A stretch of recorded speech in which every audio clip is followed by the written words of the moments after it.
Good morning everyone.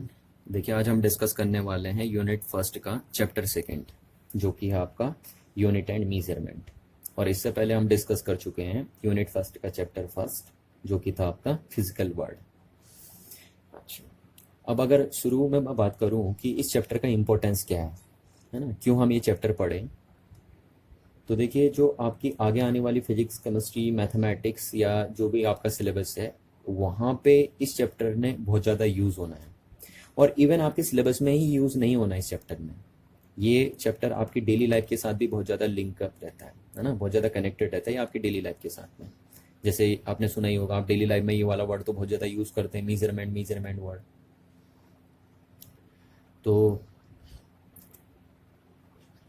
ध्यान रखिए कि ये चैप्टर सिर्फ आपके सिलेबस के पॉइंट ऑफ व्यू से इंपॉर्टेंस नहीं है, आपकी डेली लाइफ के पॉइंट ऑफ व्यू से भी ये चैप्टर बहुत ज़्यादा इंपॉर्टेंट है। तो आई होप आप इस चैप्टर के किसी भी टॉपिक को स्किप करने का ट्राई नहीं करेंगे, ठीक है? क्योंकि अगर आपने कभी भी इस चैप्टर के किसी भी टॉपिक को स्किप करने की कोशिश करी, तो आपको आगे आने वाली फिजिक्स, केमिस्ट्री, मैथमेटिक्स या जो भी आपका सिलेबस होगा, वहाँ पे प्रॉब्लम्स फेस करनी पड़ सकती हैं। और इवन वही नहीं, आपको अपनी डेली लाइफ में भी प्रॉब्लम्स फेस करनी पड़ सकती हैं अगर आपने इस चैप्टर के टॉपिक स्किप कर दिए तो आई होप आप ऐसा नहीं करेंगे, है ना? और इस चैप्टर के हर एक टॉपिक को आप बिल्कुल फोकस के साथ पढ़ेंगे। चलिए, अब आज तो हम बेसिक बातें ही करेंगे इस चैप्टर के बारे में कि यूनिट्स क्या चीज़ होती है, मेजरमेंट्स क्या होती है, मेजरमेंट की रिक्वायरमेंट हमें क्यों होती है, उन्हीं के बारे में बात करेंगे आज हम। चलिए, तो मेजरमेंट वर्ड को पढ़ने से पहले हम पहले एक वर्ड पढ़ लेते, पहले एक चीज़ को डिस्कस कर लेते हैं, वो है हमारी फिजिकल क्वांटिटीज। ठीक है, इस चीज़ को हम डिस्कस कर लेते हैं पहले कि फिजिकल क्वांटिटीज़ क्या होती हैं। देखिए, यहाँ से समझिए, मैंने दो चीज़ें लिखी आपके सामने ना, एक चीज़ लिखी मास और दूसरी लिखी हैप्पीनेस। ठीक है, ये लिख दिया मैंने आपके सामने। अब देखिए, ये भी एक क्वांटिटी है, ये भी एक क्वांटिटी है ना, बट इसको आप मीजर कर सकते हैं, नहीं कर सकते हैं। मास को आप मीजर कर सकते हैं, बट हैप्पीनेस को आप मीजर नहीं कर सकते। क्लियर है ना बात?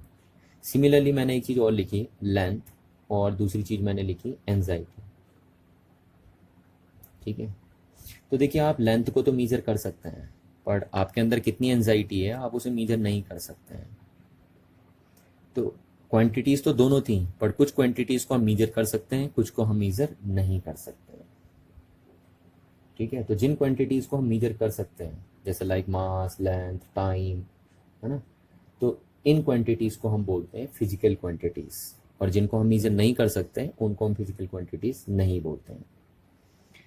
और इवन ये फिजिकल क्वांटिटी जो है वो हमें हेल्प भी करती हैं नेचुरल फिनोमिनाज को समझने में और उनको एक्सप्लेन करने में। इन फिजिकल क्वांटिटीज़ के बेस पे ही हम क्या कर सकते हैं, नेचुरल फिनोमिनाज को एक्सप्लेन भी कर सकते हैं और उनको समझ भी सकते हैं। ठीक है, तो यहाँ से हम डेफिनेशन लिख लेते हैं कि the quantities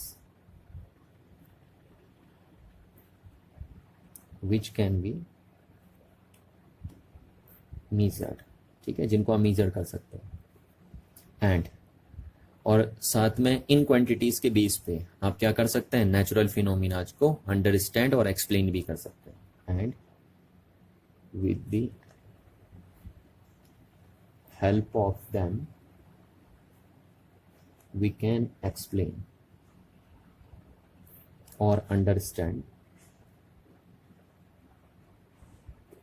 the various physical phenomena, various physical phenomenas. ठीक है, चलिए एग्जाम्पल मैं आपको देता हूँ। देखिए, जैसे आपने बोल दिया मास, है ना, ये आपकी एक फिजिकल क्वांटिटी है कि उसको आप मेजर कर सकते हैं, और इसके बेस पे आप क्या कर सकते हो, इस फिजिकल क्वांटिटी के बेस पे आप नेचुरल फिनोमिनास को भी एक्सप्लेन कर सकते हैं, है ना, और उनको समझ भी सकते हैं आप। और सुनिए, देखिए, जैसे सेकंड क्या है आपके पास, लेंथ लिख दी हमने, है ना, ऐसी और भी लिख सकते हैं आप, टाइम, और लिख सकते हो आप क्या कहते हैं, अब फोर्स, सुने होंगे आपने, फोर्स, एनर्जी, किसी लिख देता हूँ मैं ना, ऐसे बहुत सारे होते हैं। तो ये सब फिजिकल क्वांटिटीज हैं, क्योंकि इनको आप मीजर कर सकते हैं और इनके बेस पे आप क्या कर सकते हो, फिजिकल फिनोमिनाज को एक्सप्लेन भी कर सकते हैं। जैसे एक एग्जांपल दो, देखिए, मैं फोर्स को आप मीजर करते हैं, है ना, कर सकते हैं फोर्स को मीजर, यस, आपने पढ़ा है। तो फोर्स एक फिजिकल क्वांटिटी है, और सिर्फ फोर्स को आप मेजर ही नहीं कर सकते हैं। इवन इस फिजिकल क्वांटिटी के बेस पे या इस क्वांटिटी के बेस पे आप नेचुरल फिनोमिनाज को भी एक्सप्लेन कर सकते हैं। कैसे? देखिए, जैसे मैं एक बात समझाता हूँ आपको ना। ये एक नेचुरल फिनोमिना है। देखिए, इस पेन का नीचे आना एक नेचुरल फिनोमिना है या नहीं है? देखिए, हमेशा नीचे आती है। तो ये पेन नीचे क्यों आ रही है? तो मैं समझा सकता हूँ कि इस पेन पे क्या लग रहा है, एक ग्रेविटेशनल फोर्स लग रहा है, इसलिए पेन नीचे आ रही है। तो देखिए, ये जो क्वांटिटी है, इसने इसकी मदद से आपने एक्सप्लेन कर दिया कि ये नेचुरल फिनोमिना क्यों हुई ही नहीं हुई। तो इसीलिए मैं आपसे कह रहा हूँ कि फिजिकल क्वांटिटी सिर्फ वो क्वांटिटीज नहीं होती हैं जो जिनको आप मीजर करते हैं। इवन इनके बेस पे आप क्या करते हैं, नेचुरल फिनोमिनाज को समझते भी हैं और साथ में उनको एक्सप्लेन भी कर सकते हैं। चलिए, अब जैसे मैं आपसे एक क्वेश्चन पूछूं यहाँ पे कि जो फीवर है क्या वो फिजिकल क्वांटिटी है? तो बहुत सारे बच्चे बोलते हैं सर यस, वो आंसर देते हैं यस। मैं कहता हूँ क्यों भाई, फीवर जो है वो फिजिकल क्वांटिटी क्यों है? तो बच्चे बोलते हैं सर उसको आप थर्मामीटर से मीजर करते हैं, और अभी अभी आपने बताया था कि जिस क्वांटिटी को आप मीजर कर सकते हैं वो फिजिकल क्वांटिटी है। तो क्योंकि हम फीवर को थर्मामीटर से मीजर कर सकते हैं इसलिए फीवर फिजिकल क्वांटिटी है। बट उनका आंसर क्या होता है? रॉन्ग होता है ना। फीवर एक फिजिकल क्वांटिटी नहीं है। अब जरा गौर करिए, तो आप थर्मामीटर से फीवर थोड़ी ना नाप रहे हैं, आप तो टेम्परेचर नाप रहे हैं ना। तो टेम्परेचर है फिजिकल क्वांटिटी, ना कि फीवर। ठीक है, तो यहाँ पे हम ये भी लिख सकते हैं, देखिए टेम्परेचर भी एक फिजिकल क्वांटिटी है। तो इस बात का गलत आंसर आपको नहीं देना, आपको थोड़ा सोचना है, समझना है ना। इस टाइप से और भी क्वेश्चन आते हैं, जैसे अभी अभी मैंने आपसे बोला हैप्पीनेस, एंजाइटी, क्या ये सब फिजिकल क्वांटिटी है? नहीं, ये सब फिजिकल क्वांटिटियाँ नहीं है। ठीक है, तो आई होप आपको इतनी बातें समझ में आई होंगी। चलिए, अब हम बात करते हैं नीड्स ऑफ मीजरमेंट की। नीड्स ऑफ मीजरमेंट, देखिए पहले हम मीजरमेंट में नहीं जाएंगे डायरेक्ट। ठीक है, पहले हम करते हैं नीड्स ऑफ मीजरमेंट को। मीजरमेंट की जरूरत क्यों पड़ती है आपको? ठीक, तो देखिए फिजिक्स में तो मैं ये बोल ही नहीं सकता कि मीजरमेंट की जरूरत क्यों पड़ती है ना। ये तो और सब्जेक्ट के साथ हम बोल सकते हैं ऐसा। फिजिक्स का तो नाम ही क्या है, देखिए यहाँ पे आपको मैं वर्ड लिख देता हूँ, तो फिर आप दोबारा मेरे से कभी क्वेश्चन ही नहीं पूछेंगे कि फिजिक्स में मीजरमेंट की जरूरत क्यों पड़ती है। ठीक है, मैं यहाँ पे लिख देता हूँ, देखिए physics is also known as exact science. ठीक है, और जहां एग्जैक्टनेस की बात आती है तो एग्जैक्टनेस बिना मेजरमेंट के तो हो ही नहीं सकता। ठीक है, तो इसलिए फिजिक्स में मेजरमेंट की जरूरत क्यों पड़ती है, वो क्वेश्चन यहीं पे खत्म हो जाता है। क्योंकि आपको जब पता चल गया कि एग्जैक्ट साइंस है तो यहां मेजरमेंट की जरूरत तो पड़ेगी ही पड़ेगी। ठीक है, चलिए, अच्छा और भी मैं बोल सकता हूं, या it is also known as science of measurement. Science of measurement, ये देखिए नाम से ही पता चल जा रहा है आपको। तो बच्चा ये क्वेश्चन कभी पूछेगा ही नहीं हमसे कि सर हमें मेजरमेंट की जरूरत क्यों पड़ती है। क्लियर है ना बात? मैंने आपको सिंपल डेफिनेशन में ही बता दी है बात कि फिजिक्स तो खुद ही क्या है, साइंस ऑफ मेजरमेंट है। तो यहां तो मेजरमेंट करना ही करना पड़ेगा आपको। इवन सिर्फ फिजिक्स में ही नहीं पड़ती है आपको मेजरमेंट की जरूरत, और सब्जेक्ट में भी पड़ती है ना। आपकी डेली लाइफ में भी आपको इसकी जरूरत पड़ती है। बट कह रहा हूं मैं यहाँ पे, अगर आपको सिंपल वर्ड में समझाना है कि why we needs the measurement, तो हम सिंपल बोल सकते हैं कि देखिए हमारी तो फिजिक्स ही क्या है, साइंस ऑफ मेजरमेंट है ना। बात आपको क्लियर हो गई होगी कि मेजरमेंट हमारी लाइफ का ही एक पार्ट है और इसको हम अपनी लाइफ से डिस्पैच नहीं कर सकते हैं। ठीक है, अच्छा अब देखिए यहाँ पे एक बात मेरे को याद आ रही है कि किसी एक ग्रेट साइंटिस्ट ने बहुत अच्छी बात मेजरमेंट से रिलेटेड हमें बताई थी। तो उस बात को मैं आपके साथ जरूर शेयर करना चाहूँगा कि कौन सी इंपॉर्टेंट बात उन्होंने मेजरमेंट से रिलेटेड हमें बताई थी। ठीक है, देखिए उन्होंने कहा था कि when you can measure what are you speaking about and express it in terms of number, then you know something about it. But when you cannot express it in terms of number, then your knowledge is completely unsatisfactory kind. और ऐसा होता भी है real में। आपने देखा होगा कि सपोज आप किसी चीज के बारे में बात कर रहे हैं, वो चीज कुछ भी हो सकती है ना जिसके बारे में आप बात कर रहे हैं। तो सपोज आप किसी चीज के बारे में अगर बात कर रहे हैं और अगर आप उसको दूसरे के सामने नंबर के टर्म्स में एक्सप्रेस कर देते हैं तो आपको सेटिस्फेक्शन भी मिलता है और साथ में आपको ये भी फील होता है कि हाँ, जिस चीज के बारे में आप बात कर रहे थे उसकी कंप्लीट नॉलेज आपको है ना। बट दूसरी तरफ अगर हम देखें कि अगर सपोज आप किसी चीज के बारे में बात कर रहे हैं और जिस चीज़ के बारे में आप बात कर रहे हैं उसको आप दूसरे के सामने नंबर के टर्म्स में एक्सप्रेस नहीं कर पा रहे हैं, तो आपको अनसेटिस्फेक्शन भी मिलता है और साथ में आपको ये भी फील होता है कि शायद जिस चीज़ के बारे में आप बात कर रहे थे उसकी कंप्लीट नॉलेज आपको ही नहीं है ना। तो ये फ़ायदा बहुत बड़ा होता है ना, मेजरमेंट का यही बहुत बड़ा फ़ायदा है कि जब हम किसी भी चीज़ के बारे में बात कर रहे होते हैं तो मेजरमेंट के थ्रू हम उस बात को दूसरे के सामने नंबर के टर्म्स में एक्सप्रेस कर पाते हैं। ठीक है, आप जैसे एक एग्जांपल ले लीजिए, आपका रिजल्ट ही ले लीजिए आप अपना, है ना। जैसे मैं आपके रिजल्ट की बात करूं कि सपोज आपका रिजल्ट मैं आपके सामने रखता और नंबर के टर्म्स में एक्सप्रेस नहीं करता, मैं आपके रिजल्ट को आपके सामने नंबर के टर्म्स में एक्सप्रेस नहीं करता, तो क्या आपको सेटिस्फेक्शन मिलता या खुद मेरे को सेटिस्फेक्शन मिलता? नहीं, बिल्कुल सेटिस्फेक्शन नहीं मिलता मैं, है ना, क्योंकि हमने आपके रिजल्ट को नंबर के टर्म्स में एक्सप्रेस नहीं किया है। पर अगर मैं आपके रिजल्ट को नंबर के टर्म्स में एक्सप्रेस करता हूँ, यानी क्वांटिटेटिव वे में एक्सप्रेस करता हूँ, तो फिर आपको भी सेटिस्फेक्शन मिलता है और साथ में मेरे को भी सेटिस्फेक्शन मिलता है। तो ये बहुत बड़ा पर्पस है मेजरमेंट का, है ना, कि मेजरमेंट के थ्रू आप क्या करते हैं, किसी भी चीज को दूसरे के सामने नंबर के टर्म्स में क्या करते हैं, एक्सप्रेस कर पाते हैं। चलिए अब हम बात कर लेते हैं मेजरमेंट की और देख लेते हैं कि मेजरमेंट को किस तरीके से डिफाइन किया जाता है। तो पहली बात तो आपको ध्यान रखनी है कि मेजरमेंट किसी फिजिकल क्वांटिटी का किया जाता है ना। किसका किया जाता है मेजरमेंट? फिजिकल क्वांटिटी का किया जाता है। और इसको किस तरीके से डिफाइन करते हैं उसकी बात मैं यहाँ पे कर देता हूँ ना, उसको मैं आपको एक एग्जाम्पल से समझाता हूँ। देखो कि मेजरमेंट को आप कैसे डिफाइन करते हैं, तो आप ध्यान से देखेंगे एग्जाम्पल को। देखिए क्या है, जैसे मैं एग्जाम्पल देता हूँ आपको कि मेरे को सपोज इस नोटबुक की लेंथ कैलकुलेट करनी है। क्या कैलकुलेट करनी है? लेंथ ऑफ द नोटबुक, ये मेरे को कैलकुलेट करनी है। तो देखिए यहाँ पे मेरे को कौन सी फिजिकल क्वांटिटी कैलकुलेट करनी है? लेंथ कैलकुलेट करनी है ना, कि इस नोटबुक की लेंथ कितनी है। तो जब भी आपको लेंथ ही नहीं, कोई भी फिजिकल क्वांटिटी अगर आपको कैलकुलेट करनी हो, तो आप सबसे पहले उसी के जैसे एक स्टैंडर्ड सेलेक्ट करोगे। जैसे यहाँ पे देखिए मेरे को लेंथ कैलकुलेट करनी है, तो इस लेंथ को कैलकुलेट करने के लिए सबसे पहले मैं क्या चूज करूंगा? एक स्टैंडर्ड चूज करूंगा जो उसी काइंड का होगा जिस काइंड की फिजिकल क्वांटिटी आपको कैलकुलेट करनी है। तो यहाँ पे मेरे को लेंथ कैलकुलेट करनी थी, तो उसके लिए मैंने क्या किया, सबसे पहले एक स्टैंडर्ड चूज किया जो भी लेंथ टाइप में ही आपको दिख रहा है। देखिए लेंथ के टाइप का दिख रहा है ना। तो इस बात को आपको गौर करना है।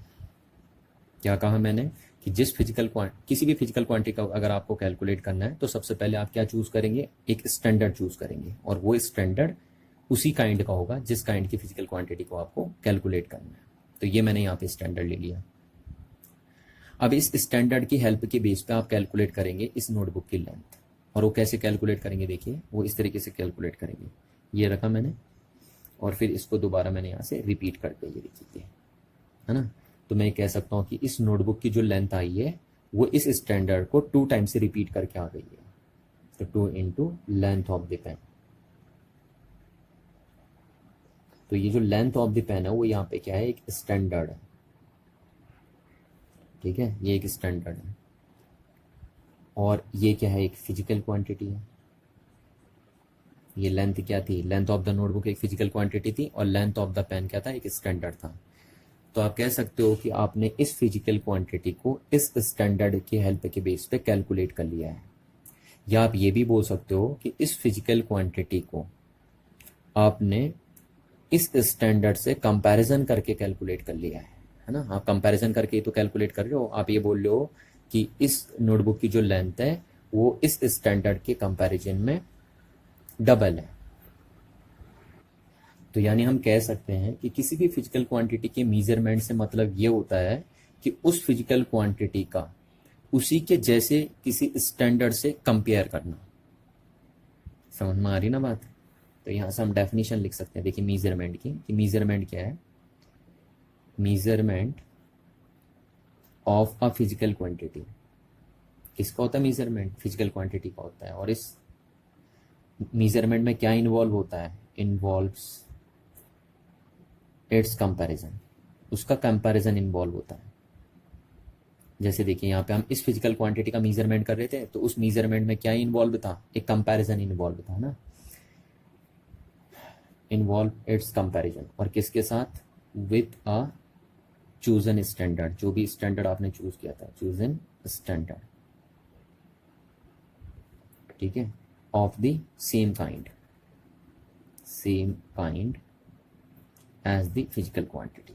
और मैंने आपको बताया था कि जो आप स्टैंडर्ड चूज करोगे वो उसी काइंड का होना चाहिए जिस टाइप की फिजिकल क्वांटिटी आपको कैलकुलेट करनी है। सपोज आपको मास कैलकुलेट करना होता है इस नोटबुक का, तो आप उसके लिए जो स्टैंडर्ड चूज करते हो वो भी मास के फॉर्मेट में ही होना चाहिए था, ठीक है ना। तो ये मीजरमेंट की डेफिनेशन हो जाती है कि मीजरमेंट, किसी भी फिजिकल क्वांटिटी का मीजरमेंट एक तरीके से क्या बताता है आपको, कंपैरिजन बताता है ना, कि आप उस फिजिकल क्वांटिटी को कंपैरिजन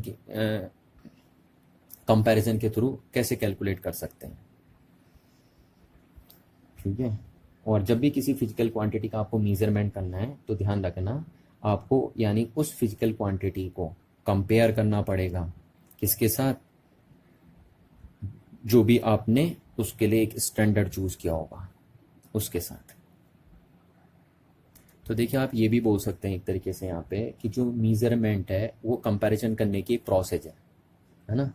तो हम ये भी डेफिनेशन लिख सकते हैं, देखिए यहाँ से कि मीजरमेंट क्या है, एक measurement of a physical quantity, किसी भी फिजिकल क्वांटिटी का जो मीजरमेंट है वो क्या है, इज अ प्रोसेस, एक प्रोसेस है जिसमें हम क्या करते हैं, through which we can compare the physical quantity with its standard, with its standard. तो यहाँ से आप इस बात को जरूर दिमाग में बिठा के रखेंगे कि किसी भी फिजिकल क्वांटिटी के मेजरमेंट से मतलब है कि उस फिजिकल क्वांटिटी का कंपैरिजन करना उसके स्टैंडर्ड के साथ, है ना। और कंपैरिजन करके ही हम क्या करते हैं, उस फिजिकल क्वांटिटी का मेजरमेंट करते हैं, यानी measurement is all about comparison. तो आई होप आपको इतनी बातें समझ में आई होंगी, है ना। और ये बात आपको जरूर दिमाग में बिठा के रखनी है कि मेजरमेंट कैसे डिफाइन करते हैं। तो चाहे आप ऐसे डिफाइन कर लीजिए चाहे ऐसे डिफाइन कर लीजिए, ये एक सिंपल वर्ड में बोल दीजिए कि measurement is all about the comparison. Comparison ही बताता है मेजरमेंट, है ना। और किसका कंपैरिजन, किसी फिजिकल क्वांटिटी का, किसके साथ, उसके स्टैंडर्ड के साथ। और इस कंपैरिजन से हम किसी फिजिकल क्वांटिटी को कैलकुलेट कर सकते हैं या एक्सप्रेस कर सकते हैं उसके स्टैंडर्ड के टर्म्स में। जैसे यहाँ पे देखिए हम इसका कर रहे हैं, इस फिजिकल क्वांटिटी को हम कैलकुलेट कर रहे हैं या मेजर कर रहे हैं in terms of its standard. अच्छा, अब हम बात कर लेते हैं यूनिट की, कि यूनिट क्या है ना। तो देखिए किसी भी फिजिकल, अभी हमने आपको बताया था कि जब किसी भी फिजिकल क्वांटिटी को आपको मेजर करना है तो उसको मेजर करने के लिए आपने एक स्टैंडर्ड चूज किया था, उसी के जैसा ना, उसी के जैसा आपने एक स्टैंडर्ड चूज किया था। जैसे यहाँ पे मैंने बताया था कि नोटबुक की लेंथ को कैलकुलेट करने के लिए आपको क्या स्टैंडर्ड बनाना पड़ा था, ये पेन स्टैंडर्ड बनाना पड़ा था। तो ऐसी किसी भी फिजिकल क्वांटिटी को मेजर करने के लिए आप एक स्टैंडर्ड चूज करते हो, है ना। और वो स्टैंडर्ड भी उसी टाइप का होना चाहिए जिस टाइप की वो फिजिकल क्वांटिटी है। तो जो स्टैंडर्ड आपने चूज किया है किसी फिजिकल क्वांटिटी को मेजर करने के लिए, उसी स्टैंडर्ड को उस फिजिकल क्वांटिटी की यूनिट बोलते हैं। समझ में आ रही ना बात, क्या बोला मैंने, किसी भी फिजिकल क्वांटिटी को मेजर करने के लिए या कैलकुलेट करने के लिए आप जो स्टैंडर्ड चूज करते हैं उसी स्टैंडर्ड को उस फिजिकल क्वांटिटी की यूनिट बोलते हैं। जैसे यहाँ पे इसको यूनिट बोल देंगे, देखिए इसी स्टैंडर्ड को क्या बोल देंगे, यूनिट बोल देंगे, ठीक है। और किसकी यूनिट, इस फिजिकल क्वांटिटी की यूनिट बोल देंगे।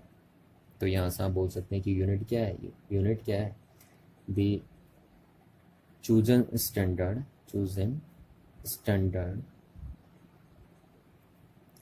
of the same kind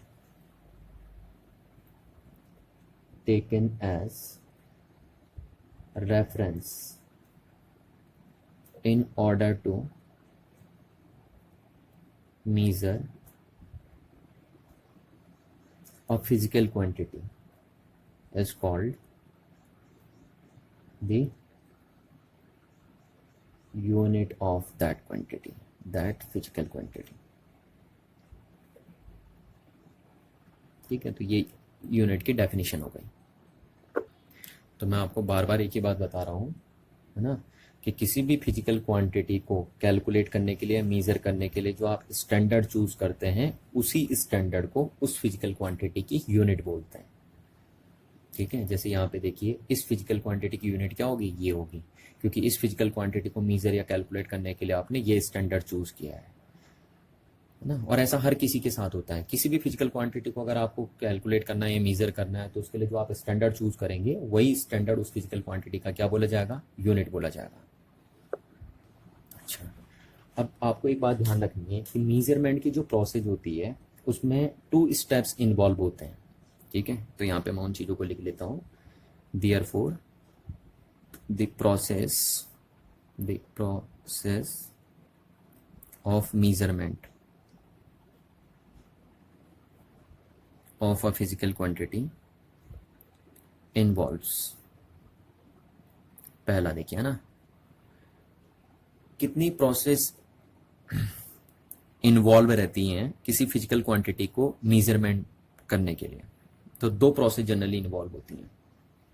पहली प्रोसेस होती है कि अगर आपको किसी भी फिजिकल क्वांटिटी का मेजरमेंट करना है, तो उसमें जो पहली प्रोसेस इन्वॉल्व होती है वो होती है सिलेक्शन ऑफ यूनिट, है ना। आपको अगर किसी भी फिजिकल क्वांटिटी का मेजरमेंट करना है, तो सबसे पहली जो प्रोसेस है उसमें आपको सिलेक्शन करना पड़ता है यूनिट का। यूनिट मतलब वही स्टैंडर्ड का, बताया था मैंने भी आपको, यही तो था कि किसी भी फिजिकल क्वांटिटी को मेजर करने के लिए जो सबसे पहली प्रोसेस होती है वो होती है सिलेक्शन ऑफ यूनिट या सिलेक्शन ऑफ स्टैंडर्ड, ये हो गया। और दूसरा होता है कि आप देखते हैं कि जिस फिजिकल क्वांटिटी को आप कैलकुलेट करने जा रहे हैं या मेज़र करने जा रहे हैं, उस फिजिकल क्वांटिटी को जब आप मेज़र कर रहे हैं, तो उसमें आपने कितनी बार उस स्टैंडर्ड को रिपीट किया हुआ है, यही तो देख रहे हैं। जैसे यहाँ पे आपने देखा था कि इस फिजिकल क्वांटिटी को कैलकुलेट करने के लिए आपने इस स्टैंडर्ड को कितनी बार रिपीट किया था, 2 बार रिपीट किया था ना। तो हम ये बोलते हैं सेकेंड प्रोसेस क्या होती है, to find out the number of times that unit is contained in the physical quantity। ठीक है, कि वो जो स्टैंडर्ड आपने बनाया है या जो भी यूनिट आपने बनाई है, वो उस फिजिकल क्वांटिटी में कितनी बार क्या हुई है, इन्वॉल्व हुई है। जैसे यहाँ पे ये स्टैंडर्ड देखिए, 2 बार अगर इन्वॉल्व होता है तो इस फिजिकल क्वांटिटी को कैलकुलेट कर देता है या इस फिजिकल क्वांटिटी को मेजर कर देता है। तो जनरली ये 2 प्रोसेस इन्वॉल्व रहती हैं जब आप किसी भी फिजिकल क्वांटिटी का क्या करते हैं, मेजरमेंट करते हैं। तो आपको ये दोनों बातें ध्यान रखनी चाहिए, है ना। दोबारा मैं रिपीट कर रहा हूँ कि किसी भी फिजिकल क्वांटिटी के मेजरमेंट में 2 प्रोसेस इन्वॉल्व होती हैं। पहला, आपको उस फिजिकल क्वांटिटी को मेजर करने के लिए यूनिट का सिलेक्शन करना पड़ता है या एक स्टैंडर्ड का सिलेक्शन करना पड़ता है। और दूसरा, आप ये देखते हैं कि उस फिजिकल क्वांटिटी को मेजर करने के लिए आपने उस स्टैंडर्ड को कितनी बार क्या किया है, रिपीट किया है ना, या वो स्टैंडर्ड कितनी बार उसमें इन्वॉल्व है। तो ये हो गया आपका। तो इस बात को थोड़ा और डिटेल से समझ लेते हैं, देखिए, है ना, यहाँ पे समझ लेते हैं, देखिए इस बात को। और ये बात क्या है, देखिए, जो मैंने आपसे अभी करी वो क्या है, देखिए, मैंने अभी आपको बताया कि जैसे हम निकाल लेते लेंथ ऑफ नोटबुक, है ना। हम लेंथ ऑफ नोटबुक कैलकुलेट कर रहे थे, तो कितनी आई थी, 2 into length of the pen आई थी, लेंथ ऑफ द पेन ये आई थी। तो इसको हमने क्या बोला था, इसको हमने बोला था यूनिट या स्टैंडर्ड। ठीक है, आप यूनिट बोल दीजिए, स्टैंडर्ड बोल दीजिए। और किसकी यूनिट, इस फिजिकल क्वांटिटी की यूनिट। ठीक है, तो इस फिजिकल क्वांटिटी को कैलकुलेट करने के लिए हमने इस स्टैंडर्ड या इस यूनिट का यूज़ किया था। तो आप ये बोलते हैं कि आप ये भी बोल सकते हैं कि किसी भी फिजिकल क्वांटिटी को कैलकुलेट करने के लिए या उसका मेजरमेंट करने के लिए आपको यूनिट की रिक्वायरमेंट तो होती ही होती है ना, क्योंकि उसी यूनिट से कंपैरिजन करके आप उस फिजिकल क्वांटिटी को कैलकुलेट करते हैं।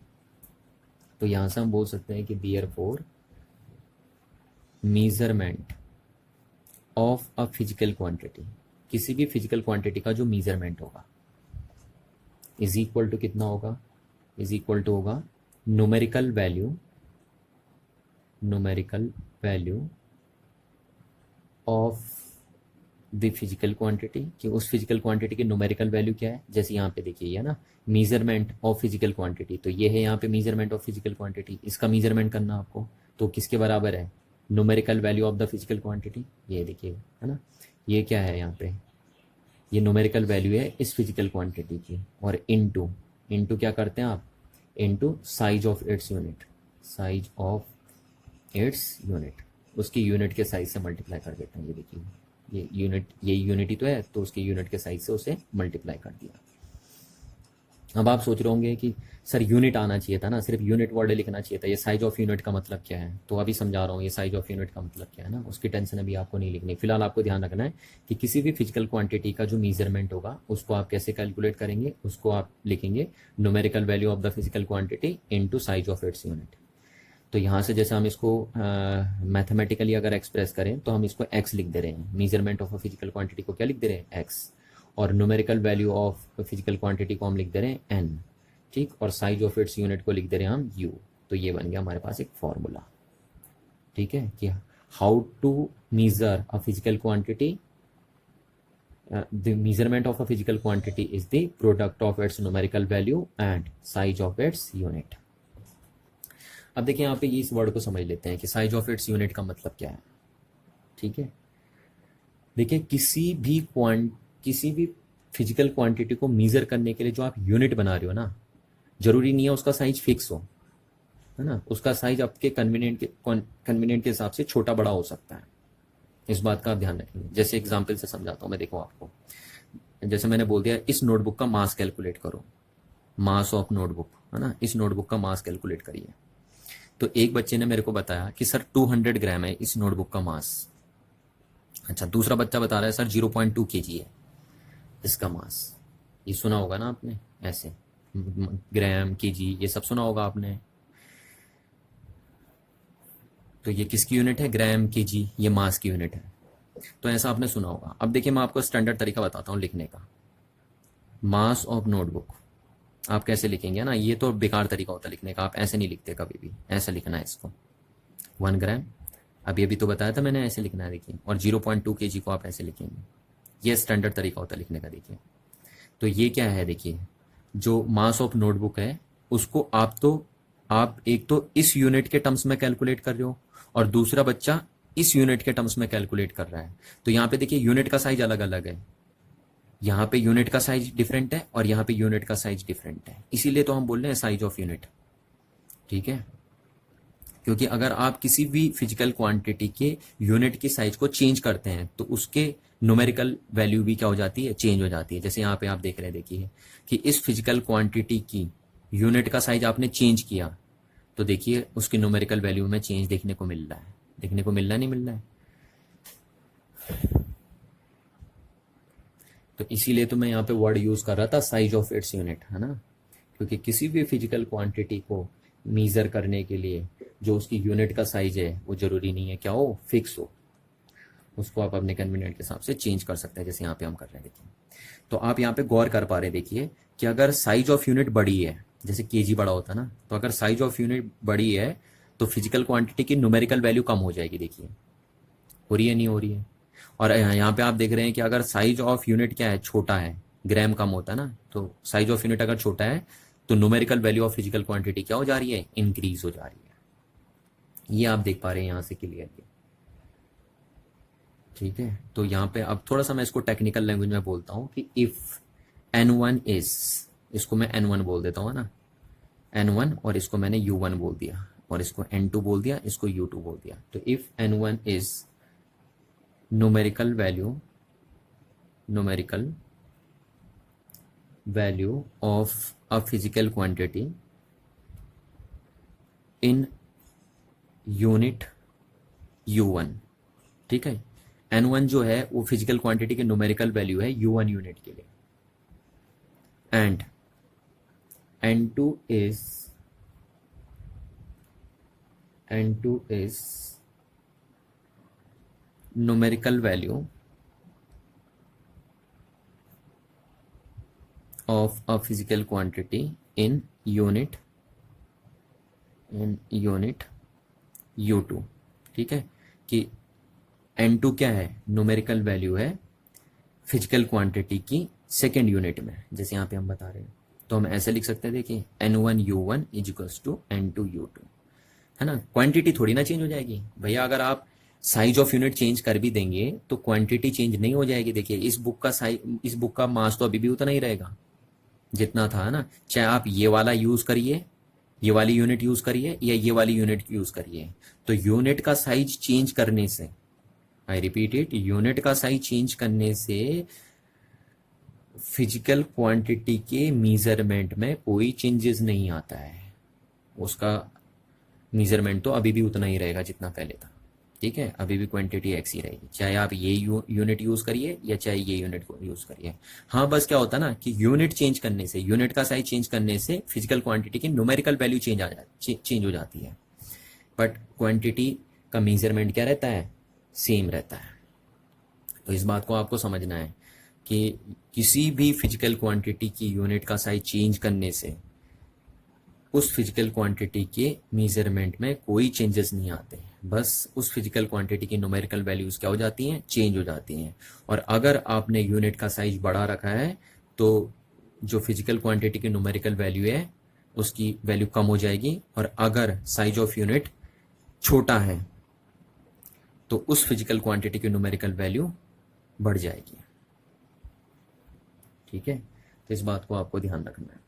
चलिए, तो यहां से हम बोल सकते हैं कि ये सारी वैल्यू बराबर ही आएंगी या नहीं आएंगी, तो इनको हम क्या लिख सकते हैं, कांस्टेंट लिख सकते हैं ना, क्योंकि भैया सब वैल्यू इक्वल आएंगी। मेजरमेंट ऑफ क्वांटिटी चेंज थोड़ी ना हो जाएगी यूनिट का साइज चेंज करने से, तो इसलिए हम बोल सकते हैं कि ये वैल्यू क्या आएंगी, कांस्टेंट आएंगी हमेशा। चाहे आप मिलीग्राम में भी यूज मेजर करते हैं तब भी वैल्यू उतनी आती।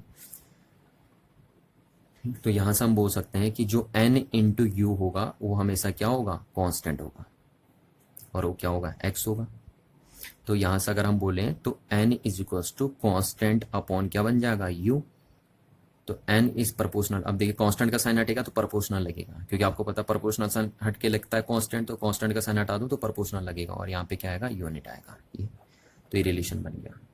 तो ये रिलेशन आपको ये बता रहा है कि अगर साइज ऑफ यूनिट स्मॉल है तो numerical value of physical quantity क्या होगी, लार्ज होगी।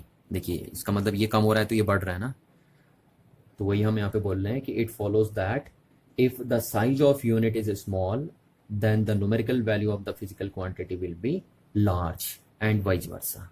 आप सिमिलरली बोल सकते हैं। तो हमने देखा कि numerical value of a physical quantity inversely vary with size of its unit, ठीक है। ये चीज़ हमने देख ली अभी।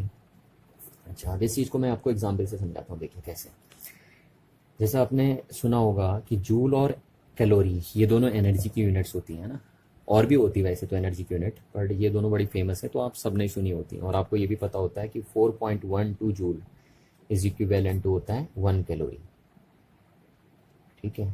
तो ये दोनों एनर्जी की यूनिट है। अब मैं आपसे पूछूं कि इन दोनों में से कौन सी यूनिट बड़ी है, तो आपका आंसर क्या होगा। देखिए आप देखते हैं कि इस यूनिट के साथ ये जो numerical value of physical quantity है वो बड़ी है, तो अगर numerical value of physical quantity बड़ी है तो साइज ऑफ यूनिट क्या होती है, छोटी होती है। ये देख रहे हैं ना, और यहाँ पे क्या है, numerical value of physical quantity छोटी है तो साइज ऑफ यूनिट क्या हो जाएगी, बड़ी हो जाएगी।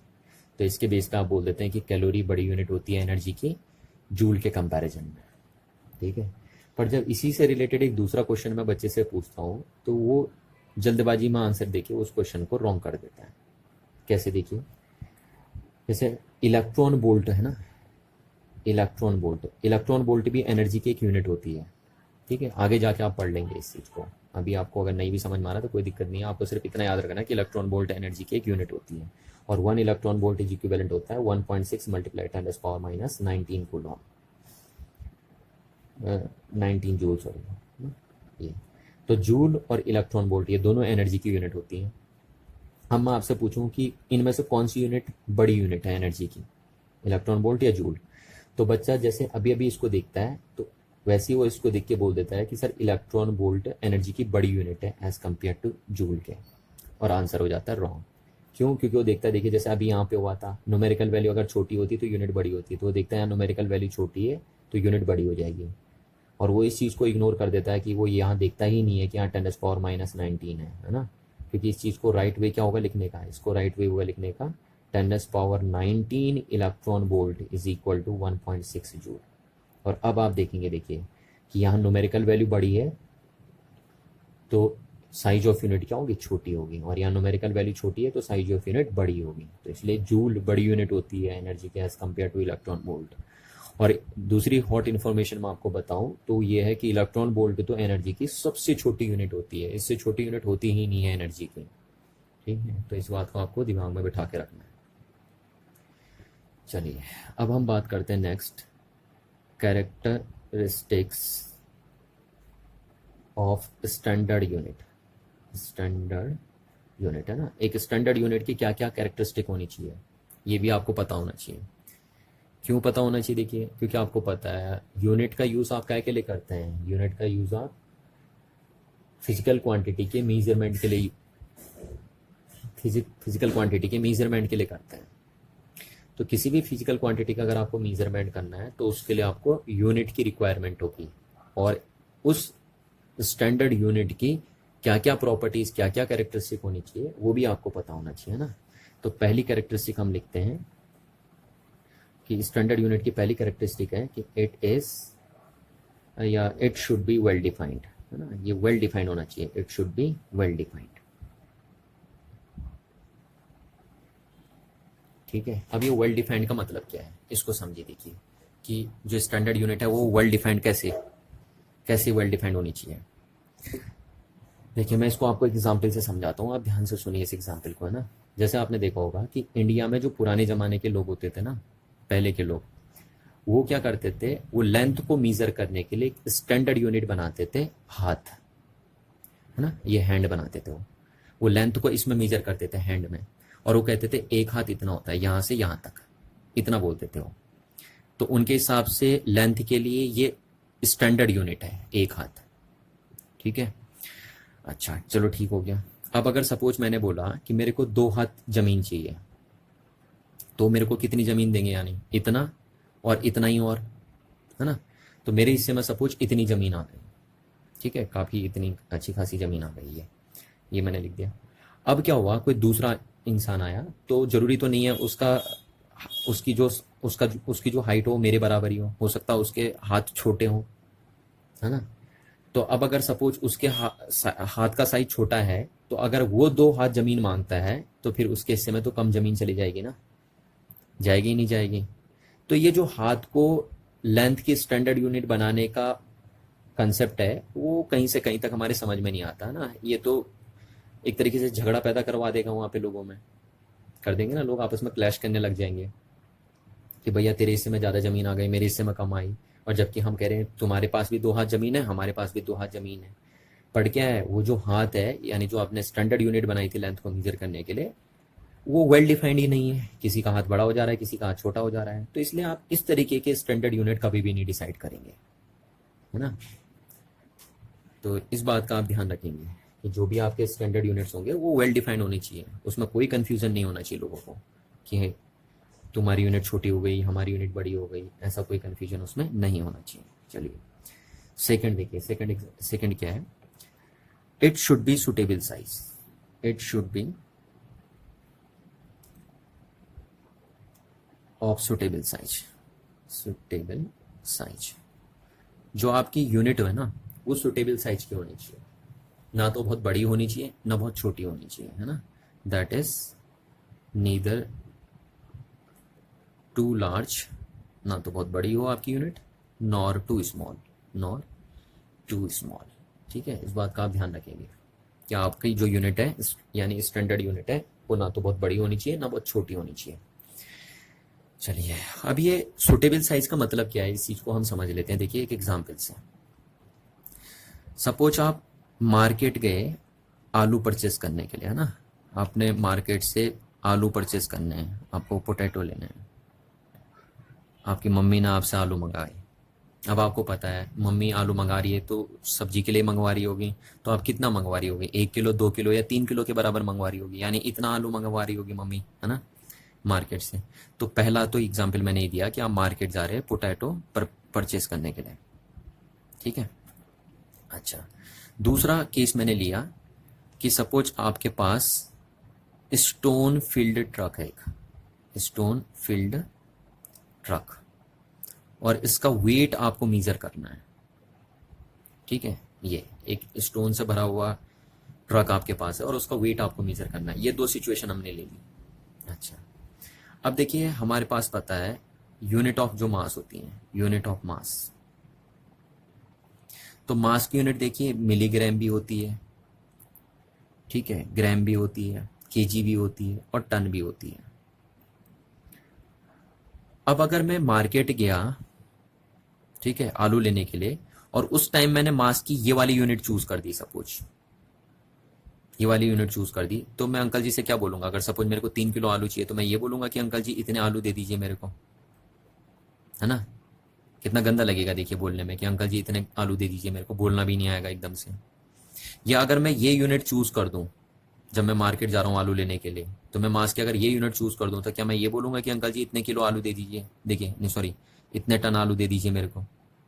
ये भी तो बड़ा गंदा लग रहा है ना बोलने में, है ना। तो आपको पता है जब आप मार्केट जाते हैं तो मास की सबसे सुटेबल यूनिट आपके लिए ये होती है उस टाइम, ठीक है। आप ये बोलेंगे अंकल जी देखिए 3 किलो आलू दे दीजिए। तो इस सिचुएशन में ये यूनिट सुटेबल है, कौन सी? केजी। जबकि ये यूनिट क्या हो गई? ये यूनिट सुटेबल नहीं है इस सिचुएशन में। अच्छा, अब अगर हम इस सिचुएशन की बात करें तो अगर आपको ट्रक का वेट मेजर करना है, जो स्टोन से भरा हुआ ट्रक है, तो तब आप मास की क्या ये यूनिट मेजर करें, ये यूनिट सेलेक्ट करेंगे, या ये यूनिट सेलेक्ट करेंगे, या ये सेलेक्ट करेंगे, या ये सेलेक्ट करेंगे? तो तब आप इन तीनों को रिजेक्ट कर देते हैं, आप टन को सेलेक्ट करते हैं, है ना। तो यहाँ पे इस सिचुएशन में जो मास की ये वाली यूनिट है टन, वो सुटेबल है, क्योंकि आप ऐसे बोलेंगे ना कि यार मेरे ट्रक का वेट कितना था, 100 टन आया। पर अगर आप केजी में बोलेंगे तो आप कितना बोलेंगे कि सर इतना केजी आया? ये गलत तरीका है ना बोलने का। तो देखिए यहाँ पे केजी सुटेबल यूनिट नहीं है इस सिचुएशन में, पर वही मास की यूनिट यहाँ पे सुटेबल है ना। समझ रहे हैं ना बात को, कि जो मास की यूनिट केजी थी वो इस सिचुएशन में तो सुटेबल है, पर इस सिचुएशन में सुटेबल नहीं है। और मास की जो है जैसे यूनिट थी टन, वो इस सिचुएशन में सुटेबल नहीं है, इसमें सुटेबल है। तो ये आपको देखना पड़ेगा कि आपके पर्पस के हिसाब से जो आपकी यूनिट है वो सुटेबल साइज की होनी चाहिए, ना तो बहुत बड़ी होनी चाहिए ना बहुत छोटी होनी चाहिए, है ना। जैसे अगर सपोज मैं गोल्डी स्मिथ के पास गया मार्केट में और सोना लेने जा रहा हूँ, तो मैं मास की ये यूनिट सेलेक्ट कर लूंगा, उसमें कोई दिक्कत थोड़ी ना है, हम ये नहीं लेंगे, ठीक। तो इस तरीके से जो आपकी यूनिट होनी चाहिए वो एक सुटेबल साइज की होनी चाहिए, उससे किसी को परेशानी नहीं आनी चाहिए। चलिए, अब थर्ड प्रॉपर्टी की अगर हम बात करते हैं तो थर्ड प्रॉपर्टी क्या है? देखिए थर्ड प्रॉपर्टी है कि it should be easily reproducible, easily reproducible, है ना। ये इजीली रिप्रोड्यूसिबल हो जाना चाहिए at all places, at all places, ठीक है। हर प्लेस पे ये इजीली क्या हो जाना चाहिए? रिप्रोड्यूसिबल हो जानी चाहिए। तो इसका मतलब क्या है कि जो आपकी यूनिट है वो इजीली क्या हो जानी चाहिए? रिप्रोड्यूसिबल हो जानी चाहिए हर प्लेस पे। ऐसा नहीं है कि वो एक बार एंड हो गई तो दोबारा रिप्रोड्यूस ही नहीं हो सकती, ठीक है ना। ऐसी सिचुएशन नहीं होनी चाहिए। देखिए इसको एग्जाम्पल से समझाता हूँ मैं आपको, देखिए कैसे। जैसे सपोज मैं अपने टीचर से पूछा कि सर 0 डिग्री सेंटीग्रेड टेम्परेचर क्या होता है ना। तो सर ने एक टुकड़ा लिया बर्फ का ऐसे और कहा इसको टच करो, ठीक है। ये जितना ठंडा होगा उसी को 0 डिग्री सेंटीग्रेड टेम्परेचर बोलते हैं। तो यानी सर ने एक यूनिट डिसाइड कर दी टेम्परेचर की कि 0 डिग्री सेंटीग्रेड टेम्परेचर इसको बोलते हैं, ठीक है। मैंने मान लिया है ना कि जो बर्फ का टुकड़ा होगा उस पर हाथ लगाना है और जो फीलिंग उससे आएगी उसी को हम 0 डिग्री सेंटीग्रेड टेम्परेचर बोलेंगे। और सर ने कहा कि जो भी अगर पूछेगा आपसे कि 0 डिग्री सेंटीग्रेड टेम्परेचर कितना होता है तो उन सबको यही बताना। मैंने कहा ठीक है। अब मैं क्या हुआ, मेरे दोस्त ने मेरे से पूछा कि यार 0 डिग्री सेंटीग्रेड टेम्परेचर कितना होता है, तो मैंने कहा चल मेरे घर चलो मैं बताता हूँ आपको ना। मैं घर आया और मैंने फ्रीज़र खोला और उसमें से देखा तो वहाँ बर्फ़ ही नहीं है। तो अगर वहाँ बर्फ़ ही नहीं है तो मैं उसको कैसे बता सकता हूँ कि 0 डिग्री सेंटीग्रेड टेम्परेचर कितना है। और मैंने पूछा कि ये बर्फ़ कहाँ गया मम्मी से, तो मम्मी ने कहा मैं तो आइसक्रीम बना के खा गई। तो मतलब हमारी यूनिट एंड हो चुकी है। हो चुकी है नहीं हो चुकी है, क्योंकि मेरे पास तो बर्फ़ ही नहीं है। अब तो मैं उसे कैसे बताऊंगा कि 0 डिग्री सेंटीग्रेड टेम्परेचर कितना होता है। तो ऐसी सिचुएशन नहीं आनी चाहिए आपके पास, है ना। आपके पास जो यूनिट है उसको दोबारा रिप्रोड्यूस होना पड़ेगा, उसको आप दोबारा रिप्रोड्यूस कर सकते हैं। ठीक, तो आपको यूनिट बनानी इस तरीके से कि जिसे आप दोबारा रिप्रोड्यूस कर सकते हैं। जैसे आप दोबारा फ्रीजर में पानी डालेंगे और दोबारा वहाँ बर्फ़ बन सकती है, और तब दोबारा अपने दोस्त को दिखा सकते हैं कि भैया हाँ इस बर्फ़ पे हाथ लगाओ, देखो ये है 0 डिग्री सेंटीग्रेड टेम्परेचर। ऐसा नहीं है कि वो एक बार आइसक्रीम बना के खा गए तो बस हो गया ख़त्म, है ना। ऐसी सिचुएशन नहीं होनी चाहिए। तो आपकी जो यूनिट है वो इजीली क्या हो जानी चाहिए, रिप्रोड्यूसिबल हो जानी चाहिए। प्रॉपर्टी हमने डिस्कस कर लिया। अब कुछ हम और प्रॉपर्टी देख लेते हैं इसकी, देखिए, है ना। और वो और प्रॉपर्टी क्या है इसकी, देखिए। कितनी प्रॉपर्टी डिस्कस कर ली थी हमने, 3। और 4th प्रॉपर्टी देखिए क्या है। जो आपका स्टैंडर्ड यूनिट है ना, वो एक तरीके से स्टैंडर्ड मेजरमेंट होता है ना। तो उसकी वैल्यू टाइम के साथ और प्लेस के साथ क्या नहीं होनी चाहिए, चेंज नहीं होनी चाहिए। यानी ऐसा नहीं है कि आज स्टैंडर्ड यूनिट की वैल्यू कुछ और है और कल कुछ और हो गई, है ना। टाइम के साथ उसकी वैल्यू चेंज नहीं होनी चाहिए। या यहाँ कुछ और है और इंग्लैंड में कुछ और है, तो ऐसा नहीं होना चाहिए। तो it should not change with time and from place to place, from place to place। Clear है ना बात, कि स्टैंडर्ड यूनिट की वैल्यू टाइम के साथ और प्लेस के साथ क्या नहीं होनी चाहिए, चेंज नहीं होनी चाहिए। तभी तो स्टैंडर्ड यूनिट बोली जाएगी ना। अच्छा, 5th, स्टैंडर्ड यूनिट क्या, जो यूनिट भी है ना उसकी वैल्यू भी नहीं होनी चाहिए भैया चेंज। स्टैंडर्ड की तो बात छोड़िए आप, ठीक है। हाँ, क्योंकि यूनिट एक तरीके का स्टैंडर्ड मेजरमेंट ही होता है। अच्छा, अगर 5th बात हम करें तो देखिए, जो यूनिट है आपकी या स्टैंडर्ड यूनिट है आपकी, वो फिजिकल कंडीशन चेंज होने के साथ चेंज नहीं होनी चाहिए। कि अगर आपने उसकी फिजिकल कंडीशन चेंज कर दी तो पता लग रहा है उसकी वैल्यू क्या हो गई है, चेंज हो गई है ना। ऐसा नहीं होना चाहिए। It should not change with changing in its physical conditions.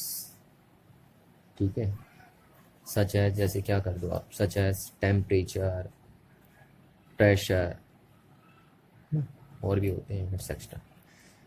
तो अगर आप यूनिट की फिजिकल कंडीशन चेंज कर देते हैं तो उसकी वैल्यू चेंज नहीं होनी चाहिए। उस स्टैंडर्ड पे कोई, उस यूनिट पे कोई फर्क नहीं पड़ना चाहिए उसकी फिजिकल कंडीशन चेंज होने से। तभी आप उसको क्या बोलेंगे, स्टैंडर्ड यूनिट बोलेंगे। ठीक है ना। जैसे सपोज देखिए, मैंने कह दिया कि ये 1 मीटर है। ठीक है, ये 1 मीटर है, ये एक स्टैंडर्ड यूनिट है, 1 मीटर इसको बोलेंगे हम। अब अगर देखिए मैं इसको गर्म कर दूं तो ये छोटा बड़ा नहीं होना चाहिए। क्लियर है ना बात। अगर ये छोटा बड़ा हो गया तो फिर हम इसको स्टैंडर्ड यूनिट ऑफ लेंथ नहीं बोलेंगे, यानी हम इसको 1 मीटर नहीं बोलेंगे। तो ये क्वालिटी होनी चाहिए स्टैंडर्ड यूनिट के अंदर कि टेम्परेचर, प्रेशर चेंज करने से या कोई भी फिजिकल कंडीशन उसकी चेंज करने से उसकी वैल्यू पे कोई फर्क नहीं पड़ना चाहिए। अच्छा, नेक्स्ट बात हम करेंगे कि इसके अंदर और क्या प्रॉपर्टी होनी चाहिए। तो it should be easily accessible, है ना। रिप्रोड्यूसिबल की बात तो हमने कर दी थी, अब हम बात कर देते हैं it should be easily accessible. देखिए, आपकी जो यूनिट है वो इजीली क्या होनी चाहिए, एसेसिबल होनी चाहिए। उनमें किसी तरह की कोई दिक्कत लोगों को नहीं आनी चाहिए उनको एसेस करने में। ठीक है, ये वो बातें हो गई। चलिए, तो बस इतनी ही प्रॉपर्टी हम लिखेंगे। ये 6 बेसिक प्रॉपर्टीज थी स्टैंडर्ड यूनिट्स की, है ना। और फिर नेक्स्ट क्लास हम बात करेंगे टाइप्स ऑफ फिजिकल क्वांटिटीज़ की, कि कितने टाइप की फिजिकल क्वांटिटीज़ होती हैं, उसके बारे में हम नेक्स्ट क्लास बात करेंगे। तो आई होप आपको इतनी बातें समझ में आई होंगी आज की, है ना। Thank you.